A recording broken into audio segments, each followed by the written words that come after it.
Dad accused of drugging his daughter's 3 friends during a sleepover with smoothies. He insisted they drink. Now you telling me that we done got to a point in this country that you can't even let your kids spend the night over at their friend's house? Unfortunately, that's the truth.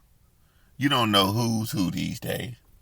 So it ain't like, years ago. And when people say that, really things have not changed if you really dig deep into history. Because history shows that it's been sick pedophiles for decades. 100 years ago, they had sick, wicked people doing shit, but you didn't have the internet. That's the only difference. The internet wakes you up and puts you up on what's really going on out here because they can't hide it. Somebody doing something wicked and evil would get caught compared to years ago when the internet didn't exist. They could get away with 20, 30 years of committing crimes and doing sick, sadistic shit to people. But with the internet going on, you can't just get away because somebody gonna put you on blast. Somebody gonna bust you out. Somebody gonna expose you.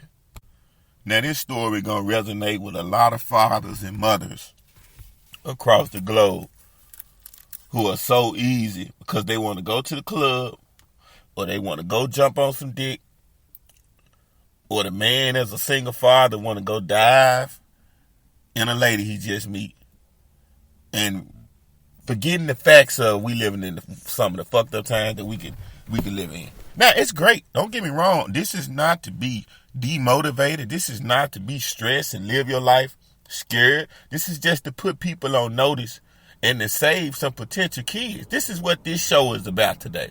We're gonna save some potential kids from some sick motherfuckers out here by you being knowledgeable and woke back up on. You just can't let your kids go anywhere. Now, this is the thing. Dad accused of drugging daughter's 3 friends during a sleepover with smoothies he insisted they drink. One of the girls' panicked text messages to her mothers in the middle of the night have been revealed, as well as the dad alleged tests to make sure they were asleep. Now, Oregon father is facing charges after 3 girls at his house for a sleepover were allegedly drugged. The Oswego Police Department confirmed last week that a 57-year-old Michael Maiden had been charged with 3 counts of causing another to ingest a controlled substance. This is in Oregon. Look up the story so you can really get in depth. 3 counts of application of a Schedule 4 controlled substance to another, and 3 counts of delivery of another controlled substance to a minor following an incident on August the 26th, 2023. Lake Oswego police were notified that the 3 12-year-old girls were being treated at a Randall Children's Hospital after reporting they had been exposed to an unknown prescription drug while at a sleepover at a friend's home in Lake Oswego. Detective investigated the incident and determined that the 57-year-old Michael Maiden of Lake Oswego, who was the host of the sleepover, was responsible for the drugs detected in the girls' bloodstreams.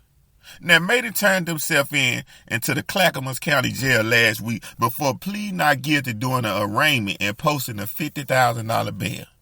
Now, his lawyers said they have not seen no evidence against their claim, and that they hope the people will reserve judgment until all the facts and circumstances are known. From the way this story is going so far, I believe that every one of these kids are telling the truth. This sounds like a potential pedophile, and this is the way that he has been doing this for years. This ain't nothing just started. For somebody to be wicked, to put something in somebody's drink, a child drink, to knock them out of unconscious, this is not his first time. It's not his first time. But when you're doing evil shit out here, it's only so long you're going to be able to get away with it. Now see, according to the probable cause affidavit by NBC News, Maida's daughter had 3 of her friends over for spa night and a sleepover in the basement. He's accused of giving all 4 girls mango smoothies, providing them with a specific color, reusable straw to distinguish their own drink. He was allegedly adamant that the girls drink out of their own cups and insisted that they drink them, with one girl saying the smoothies had tiny white chunks throughout and sprinkled on top. Sound like to me, 9 times out of 10, those were Xanax or some type of sleeping pill to knock them out. It could have been a Percocet or a Loratab. And in a child's body that has never ever taken it, it's going to make them sleep. One of the 3 children reported feeling woozy, hot, and clumsy after her smoothie, saying she went into a thick, deep sleep. Another girl didn't like the smoothies and barely drank any.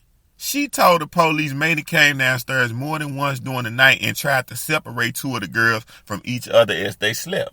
Now that signs he was trying to separate the girls so he can molest the girl that was asleep, is what the fuck he was trying to do. See, that's why I say this ain't his first time. People that are sick, they still have brains. And they brains will carry out what they're trying to do to try to keep people from knowing. They sick, but they not sick. They know what they doing. Now, she claimed she could feel him watching her by his presence as she kept her eyes shut, pretending to be asleep. Before saying he began doing tests to make sure they weren't awake. According to the girl, he put his finger under her nose, as if to see if she was asleep. Then he was waving his hands in front of their face. He was trying to make sure that they absolutely was asleep before he did what he wanted to do. But sometimes in this world we live in, God don't come to our rescue when you want him to, sometimes, or not always when you think he should, but he comes for the innocent, the pure, and that's the purest form of a human being as a child. They haven't even got a chance to live life and explore life, and this is some shit that they shouldn't have to go through and be exposed to. This can potentially fuck your whole future up. Now, she said when he left the room, she began texting her mother. She like, this motherfucker waving and putting his hand up under my friend's nose. She knew someone right. In the text, she said, Moms, please pick me up and say I had a family emergency. I don't feel safe. She allegedly messaged her mama around 1:43 a.m. I might not respond, but please come get me. Please, please, please pick me up. Please, please. This is the cry for help. This is a child that was in fear for her life and her innocence. She eventually reached a family friend who picked up. The girl's mother then notified the parents of the other girls who showed up at May's home around 3 a.m. to get their children. He allegedly told them to come back in the morning. This nigga thought that he was going to cover up this wickedness that you was trying to ensue. He known the girls had already texted their parents. Now this is where the sickness go in at. This man is sick. Because common sense did kick in. They were supposed to be spending the night. So why do you think these parents showed up out the blue in the middle of the night? But he was so wicked and determined to do what he was trying to do, that had never crossed his brain.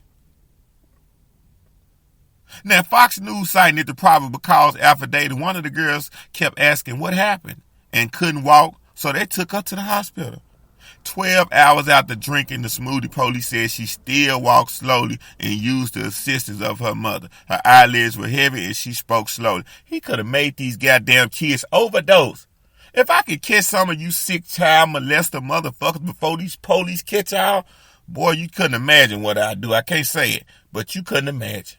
That is something that I would put my life on the line for and wouldn't lose a night of sleep because I know everybody would be on my side. That, to be honest, that used to be one of my dreams growing up. To find out that I can actually lay eyes on a pedophile, where he's at, and take care and get the get back for all the women and the people he done it to. But it didn't happen. Now the girls are all tested positive for benzos, which are typically used to treat anxiety or insomnia. Common benzos include, let me say it again, because my speech was a little bit flimsy. Common benzos include Valium, Xanax, Ativan, and Clonopin. What I tell you, he probably, for them kids to be like that after 12 hours, he had to get them at least a whole Xanax, maybe 2 or 3. But they said they seen foam and chunks throughout the cup. And when a pill starts to melt from liquid, it looks like chunky white paste. Come on now, we all done seen a pill get wet. Even if it was just a Tylenol you was taking for your headache. Or you got your teeth pulled before and they prescribe you a lower tab or a Percocet for the pain. It's chunky when that liquid hits the pill. It bubbles up, it gets thick. This a sad motherfucking situation. But the moral of the story is, before you get ready to run out there in the world and run the streets and trust that your kids are going to be safe, do a thorough check. And even after you do a thorough check, you lay a set of laws down, a set of rules. And you look, I'm going to leave my child here, but I don't know if you're right or not. I feel like you're right. But if anything happens, such and such, I'm going to investigate. You're going to get your ass locked up. I'm going to do what I got to do to make sure my child don't go through this and future children don't go through this again. And then a lot of people that's sick, they would stop in their tracks. Because they know, I'm going to get caught. I'm going to get caught doing what I've been doing, getting away with, because these motherfuckers are already on alert. You got to do that. If a person is not guilty, then they shouldn't be wrong. If I'm not a pedophile, so this is just a scenario, and you want me to watch your child, if you say anything to me about me touching your child and I get offended, that means something wrong. I'm supposed to understand that you love and cherish your child dearly, and I know I'm not going to do nothing, so I'd be like, I understand, you ain't got nothing to worry about. But you supposed to be like that. I'm not going to tell you, you don't supposed to be like that, and we living in the time of we seeing all this sick shit. Look at P. Diddy. Look at P. Diddy.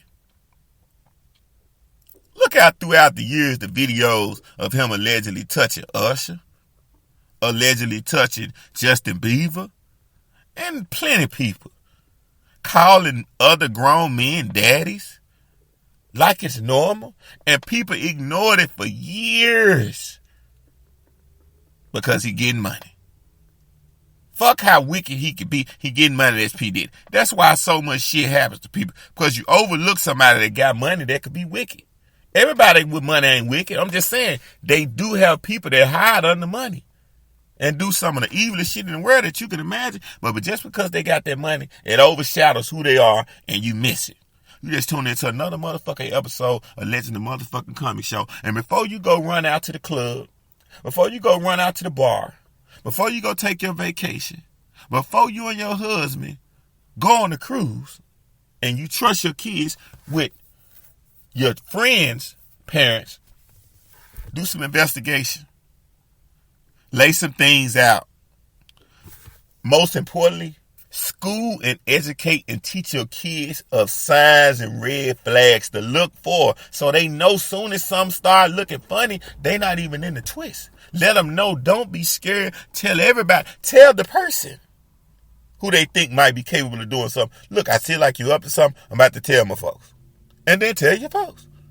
That will help and save a lot of kids. Until the next time, until the next episode, do something with yourself. Do something with your life. It just might be somebody one day. Niku.